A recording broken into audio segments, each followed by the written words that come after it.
And one thing that took place at this year's Burning Man was war propaganda, because of course, a 26-foot tall wooden box was set ablaze at the Burning Man Arts and Music Festival to reveal a secret monument hidden within, a giant steel phoenix representing the resilience of war-torn Ukraine. And who put this on? Of course, we did.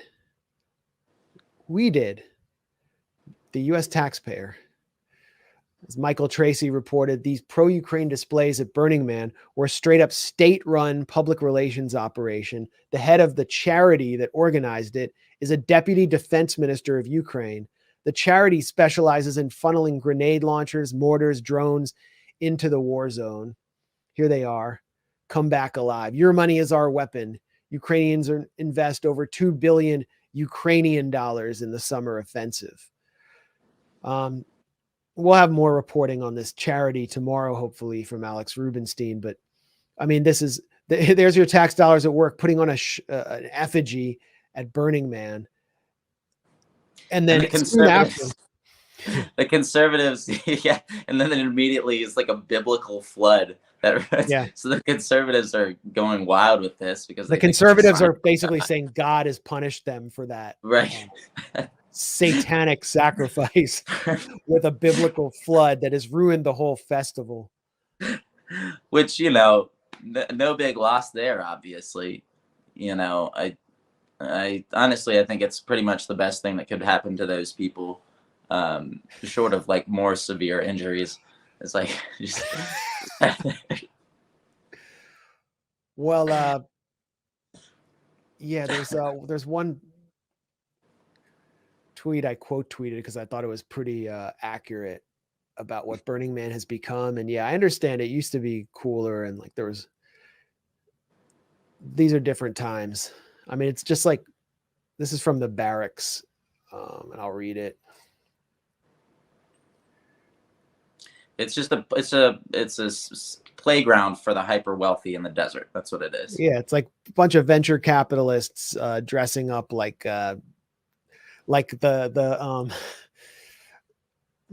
meme of Montgomery Burns trying to be like a cool skater kid. Oh yeah, the how do you do fellow kids thing kind of. Yeah. Or yeah. There's a couple. Yeah. The reason Burning Man exists is to allow the nation's most non-productive parasites in the upper class to role play what life will be like for them as feudal elites in a post-apocalyptic America. This is the barracks. This is why they push so hard for degrowth at the same time as they push for nuclear holocaust with Russia in order to live out their Mad Max style fantasies in real life permanently. The shelter-in-place order at Burning Man with 73,000 people stranded and hungry shows just how fragile these psychopathic dreams are and how useless and effeminate the laptop class really is. They're nothing more than children playing in mud. This is how they want the entire country to live. And we saw that. I mean, these are the people that wanted everyone to be on lockdown forever, because they love lockdown, because the laptop class can live out their fantasy in their lives at home through their laptops while everyone else just brings them their groceries and their drugs. It's great for them. And they're right. And they're also like largely terrified. But just to have the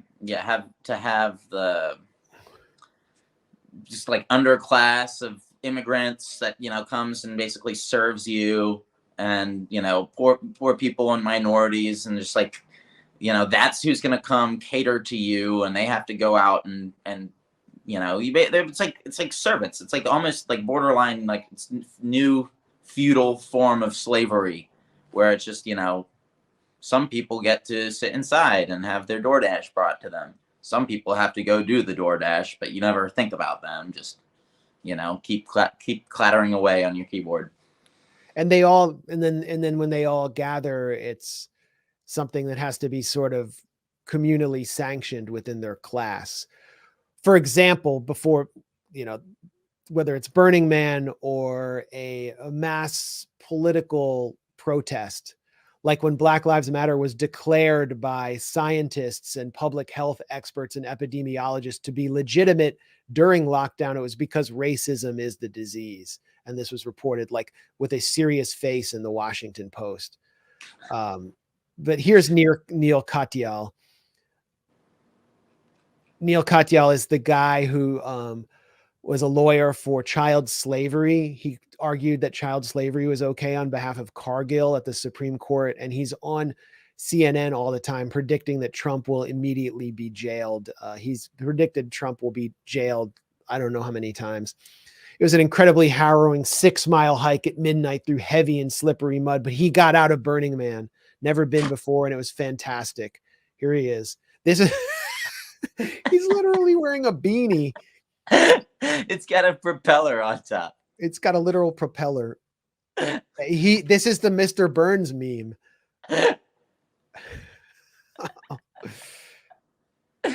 Oh man. Dude. I can't believe this is a real person. I can't believe. And it's Black Rock City, the Supreme Court. Yeah. Like Black Rock World. Right. And then here he is supposedly hiking, but like not everyone had ways to get out once they did this supposed hike. So here's a CNN broadcast. I was watching it and I had to clip it out. I just filmed my TV because CNN doesn't put a lot of this online, but this really gets to the heart of the hierarchy within Burning Man. It's sort of like the hierarchy within the laptop class. And shows how special exceptions are made for, quote, important people. Sorry about the volume. They're preventing anyone from getting in or going out. Though some festival goers have trekked on foot to reach main roads, and that some festival goers Chris Rock and DJ Diplo have managed to meet main roads, and that includes Chris Rock and DJ Diplo. Here they are getting a ride from a fan. It's just a fan who they said got them out, is a fan. Fan. After they hiked 6 miles. 4 miles. Hitch a ride from a fan. Does Chris Rock look like he just hiked 4 miles in the mud? Like when you're in thick mud, it's difficult to walk 1 mile. Right. Does that story doesn't seem to make sense. Basically, special exceptions were made. Everyone was given a stay in place order, and then the celebrities were told you can go out. They got jetted in and out. You're the royalty. And it was, the same thing happened with lockdowns too. You're right. It's like they got to like jet off immediately, and the exceptions were made, obviously, and everyone else had to just shut down and not work and kind of starve unless you had a decent salary at the time. Yeah, Bill Gates never needed to get vaccinated because he flies around on private jets. Everyone else had to because the flights were demanding it. So the passport. So these guys, they're hovercraft elites who don't have to follow any rules because the entire system, I mean, this is an official stay in place order, is guaranteed to provide them with privilege. And who are the people inside Burning Man? It's the people who serve them most directly by like working as key grips on their sets, marketing, they're marketing specialists who are marketing their political campaigns or their shows, or they're editing. They're the editors who, edit the film together to make it coherent because the director often sucks in Hollywood. I mean, and they've just sat there and taken it. And here's one of them. We're going to see an interview with one of these people. She also managed to leave Burning Man. Nice tattoos. Charleston, South Carolina. Jillian, good to see you with a smile on your face. I love the whole like setup here. Like she's sort of kind of like sitting on the ground. It's like, we could be in a meditation circle with her. She's got a tattoo sleeve, kind of some Moroccan style lamps behind her. And some LPs. She's a cool chick. She's hit. And she somehow got out. Here's how she got out. I don't know if you'll be able to hear. How did you get out? It was kind of a crazy thing, but I hitched a ride with an ATV that was heading out that needed to get somebody more important than me out to the front area. So they needed to get someone more important than me out. So she's accepting the social hierarchy, and she just managed to get a ride somehow. Right. She rode somebody's coattails. And she also like sells out Chris Rock and Diplo. They had people bring in ATVs. Right. They didn't walk. Yeah, I'm not sure if she was supposed to say that. I don't know if she knew. Area. They were willing to let me sit in the back, and so got a ride out to the main road. And then when I got out there, I immediately found a guy who was towing a vehicle that had gotten in some type of an accident, and asked him if I could hop into the crashed vehicle on his trailer and catch a ride to wherever he was going. And he got me to Fernley, Nevada, and then from Fernley, I grabbed a. So that's Gillian Bergeron. It's her 8th time at Burning Man, and I looked up her LinkedIn. She was higher up on the Obama 2012 re-election campaign. And before that had been a major figure in Organizing for America, which was Obama's ground game. And now she's a marketing specialist. So exactly what the Barracks said, sort of non-productive economy person who has like a hipster presentation. And she talks about how they maintain high morale. I mean, instead of being angry that important people were allowed out, well, there's all these rumors about Ebola being spread and Diplo being patient zero of Ebola because he was involved in a triple kiss the night Ebola started to spread. I don't even know if any of that's true. These are the rumors going around. I mean, just a perfect. The whole thing is just so amusing to me. It's just like you guys got exactly what was coming to you, and just I can't. Like I can barely even, it's just too funny to me, you know? And this guy's, I was looking up this quote from Neil Katyal again. And so somebody apparently with no eyes said, that outfit is amazing. And he said, thank you. It was made by hashtag Bourbon Summer Cartoon Crisis, a brilliant designer. Somebody made that outfit for him. Somebody deliberately assembled all of those pieces together, and he put it on intentionally. You know, it reminds me of. Wait. Here's what he wore. Here's the designer. It reminds me of. Behold, Crisis. Yeah. He didn't even like make it. Coke. Like people used to make their own stuff at Burning Man. Now it's just some like, what the hell? It's just some like goofball expensive. It reminds me of that stuff by that guy Wyatt Coke, the Coke son. Let's see how much this costs. How much? It's just do you remember that the $575 for a bomber jacket? Okay. That's what you get when you're arguing for child slavery for Cargill in front of the Supreme Court. Pays well. Hey, somebody's got to give those kids jobs making incredibly ugly outfits. Those kids are making those outfits for Neil Katyal for like 2 cents an hour. Here. I mean, even Slate went after Neil Katyal for loving slavery, for supporting slavery. And like I think even Clarence Thomas might have rejected his argument.